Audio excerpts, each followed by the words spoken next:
ఏంటి జగన్మోహన్ రెడ్డి గారికి సంబంధించి సరే మనం చాలాసార్లు మాట్లాడుకున్నాం, చాలాసార్లు వింటూ ఉన్నాం. ఏ చిన్నది జరిగినా లేదంటే ఎవరి మీద వైసీపీ నేతలకు సంబంధించిన అరెస్టులు ఏమన్నా ఉన్నా కూడా నెక్స్ట్ జగన్మోహన్ రెడ్డి అరెస్ట్ కాబోతున్నాడు ఇలాంటి మనం తరచూ వింటూ ఉంటాం. అవన్నీ కూడా పెద్దగా పట్టించుకునే పరిస్థితులు ఉండవు. కానీ ఉండవల్లి అరుణ్ కుమార్ గారు కొన్ని కీలక వ్యాఖ్యలు చేస్తూ వచ్చారు. ఆయన రాజకీయ భవిష్యత్తు గురించి కావచ్చు, అలాగే వైసీపీ పార్టీకి సంబంధించి కావచ్చు, అలాగే జగన్మోహన్ రెడ్డి కేసులకు సంబంధించి కావచ్చు. ఎలా చూడాలి ఈ పరిణామాలన్నింటినీ?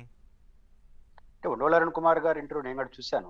ఉమ్, వారు రాజకీయంగా వాళ్ళకున్న అభిప్రాయాలు చెప్పారు. దాంట్లో తప్పటాల్సిన అవసరం లేదు. వారి అభిప్రాయం వాళ్ళది. ఉమ్, కేసులు కొంచెం కొంచెం గందరగోళంగా మాట్లాడారేమో అనిపించింది నాకు.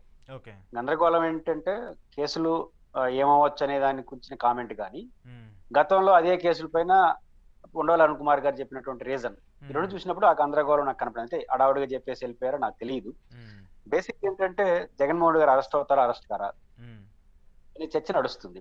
ఓకే. తెలుగుదేశం పార్టీ వాళ్ళు అరెస్ట్ చేస్తారు అంటున్నారు.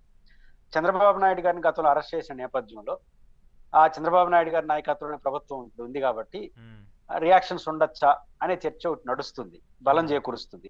ఉమ్, అది కూడా ఎర్లీగా కావచ్చు. ఎందుకంటే చంద్రబాబు నాయుడు గారిని ఎలక్షన్ 6 నెలల ముందు అరెస్ట్ చేశారు.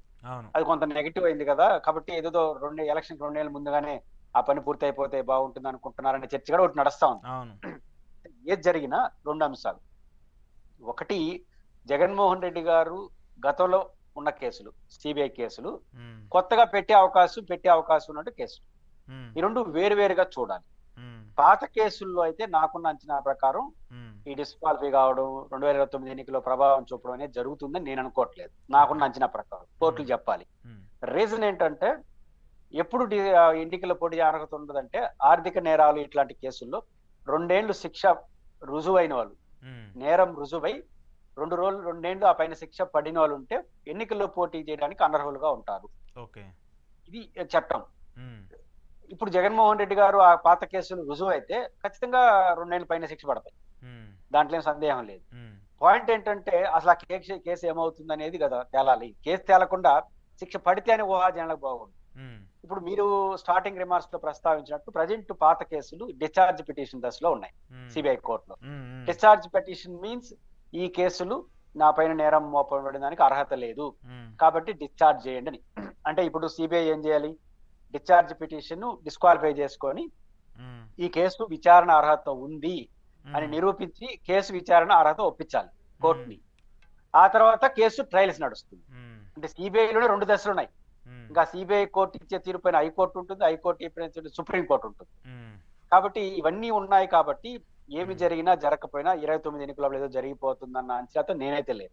ఇది ఫస్ట్ పాయింట్. ఉమ్, రెండోది, ఇప్పటివరకు ఈ సిబిఐ కేసులో జరుగుతున్న పరిణామాలన్నీ రాజశేఖర రెడ్డి గారి కాలంలో కొన్ని పారిశ్రామికవేత్తలకు లాభం చేకూర్చిన నిర్ణయాలు అనడం, దాని కారణంగా కిట్ ప్రోకో ప్రకారం జగన్ కంపెనీలో పెట్టుబడులు పెట్టారు. ఉమ్, పెట్టుబడిదారుల్ని హై రేట్లకి ఈ షేర్లు అమ్మేసి జగన్ గారు 420 అంటే ఏంది మోసం చేసిన కేసు. ఇవన్నీ ఉన్నాయి. ఉమ్, సమస్య ఏంటంటే ది గవర్నమెంట్ ఆఫ్ ఆంధ్రప్రదేశ్ ఉమ్, మేమేం తప్పు చేయలేదు, ఆ జీవోలన్నీ కరెక్టే అని ఓలా ఫిర్యాదు దాఖలు చేశా.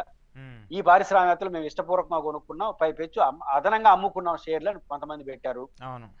ఈ మధ్య కాలంలో ఆదిత్యనాథ్ మన బీపీ ఆచార్య గారు లాంటి ఐఏఎస్ అవును. ఆఫీసర్లు అవును. ఎవరైతే అప్పుడు ఆయన జీవోలు కేసుకు ఇచ్చారు, సంబంధించి కూడా క్లారిటీ వచ్చింది. ఉమ్, డిశ్చార్జ్ అయ్యారు. ఉమ్, ఈడీ కేసు కొట్టేశారు. మళ్ళీ ఉమ్, అదేం జరుగుతుందో చూడాలి. ఉమ్, అంటే ఈ పరిణామాలను చూసినప్పుడు ఐఏఎస్ ఆఫీసర్లకి రిలీఫ్ వచ్చి ప్రభుత్వాన్ని తప్పులు లేదని చెప్పి ఉమ్, ఆ పారిశ్రామికవేత్తలు మేము ఇష్టపూర్వకంగా ఉన్నామని చెప్పిన తర్వాత మధ్యలో జగన్ ఎట్ట దొరుకుతాడు ఆ కేసులో ఉమ్, అనేది నాకున్న అనుమానం. కోర్టు ఏం ఓకే. చెప్తుందో చూడాలి. ఉమ్, కాబట్టి డిశ్చార్జ్ క్లియర్ కావాలి, ఉమ్, హైకోర్టు క్లియర్ కావాలి, సుప్రీంకోర్టు క్లియర్, ఇన్ని ఉన్నాయి. కాబట్టి నాకు ఇది ఊహాజనతో 29 లోపల ఏదో అయిపోతారు సిబిఐ. But okay. కొత్త కేసులు, అదే. కొత్తగా కేసులు పెట్టదలుచుకుంటే ఉమ్, ఉమ్, ఉమ్, అది పెద్ద సమస్య కాదు. ఈ ఉమ్, మధ్య కాలంలో ప్రభుత్వాలకి గతంలో కూడా చూసాం, ఈ నిన్నైనా నన్నైనా ఎవరైనా అరెస్ట్ చేయాలంటే పెద్ద కారణాలు ఉండాల్సిన అవసరం. అరెస్ట్ చేయడానికి, ఉమ్, శిక్షించడానికి కాదు. శిక్షించడం మళ్ళీ కోర్టులో నిరూపించాలి, అది వేరే సంగతి. అవును. అరెస్ట్ ఉమ్, చేయడానికి 4 రోజులు జైల్లో పెట్టడానికి కేసులతో పని ఏమీ లేదు. ఉమ్, ఏదో కేసు పెట్టొచ్చని రుజువు అయిపోయింది చాలా కాలం నుంచి. ఉమ్, కాబట్టి అటు జగన్మోహన్ రెడ్డి గారి మీద ఉన్న కేసుల్లో విచారణ పేరుతో కేసు పెట్టి అరెస్ట్ చేసి కావాలి.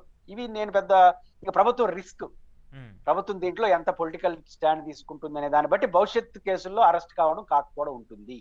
ఓకే. అంతే తప్ప పాత కేసుల్లో మాత్రం ఈ ప్రభుత్వం ఏం చేయలేదు అంటున్నాం. ఈ ఓకే. ప్రభుత్వ పాత్ర ఏమీ లేదు, ఎందుకంటే కోర్టులు తేల్చాలని. ఉమ్, ఈ ఉమ్. ప్రభుత్వం ఏం చేస్తుంది?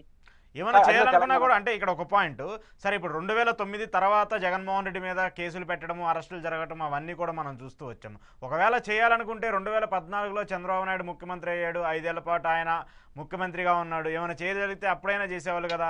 సో ఈ కేసులకు సంబంధించి ఏం చేసే సిచ్యువేషన్ లేదనేటువంటి ఒక క్లారిటీని కూడా ఉండవల్లి గారు గతంలో కూడా చాలాసార్లు చెప్తున్నారు. ఆ కేసులన్నీ కూడా కేవలం ఆరోపణలు, ఇంకా ఈ సిబిఐ కావచ్చు, ఈడీ కావచ్చు, వాళ్ళు చెప్పేటువంటి అంశాలన్నీ కూడా ఇంకా పరిశీలనలోనే ఉన్నాయి. దానికి సంబంధించి ఎంక్వైరీనే స్టార్ట్ కాలేదు కాబట్టి ఆ ఎంక్వైరీ స్టార్ట్ అయ్యి అదంతా జరిగేలోపు చాలా సమయం పట్టే అవకాశం ఉంటుందంటూ కూడా ఆయన కూడా చాలాసార్లు మాట్లాడారు. ఆయన చెప్పేది ఏంటి, మీరు ఇందాక కోట్ చేసినట్టు కొత్త కేసులనే పెట్టే అవకాశం ఏమన్నా ఉండొచ్చు. ఎందుకంటే చంద్రబాబు నాయుడు గారిని అరెస్ట్ చేయడం అనేది ఒక పెద్ద సంచలనం. అలాంటి సంచలనాన్ని తీసుకొచ్చినటువంటి జగన్మోహన్ రెడ్డి మీద ఖచ్చితంగా కక్ష తీర్చుకోవాలనో, లేదంటే దానికి భిన్నంగా ఏదో ఒకటి రివర్స్ ఇవ్వాలని చెప్పేసి టీడీపీ వాళ్ళైతే చాలా ఈగర్గా వెయిట్ చేస్తున్నారని చెప్పేసి ఆయన మాట్లాడుతూ వచ్చారు.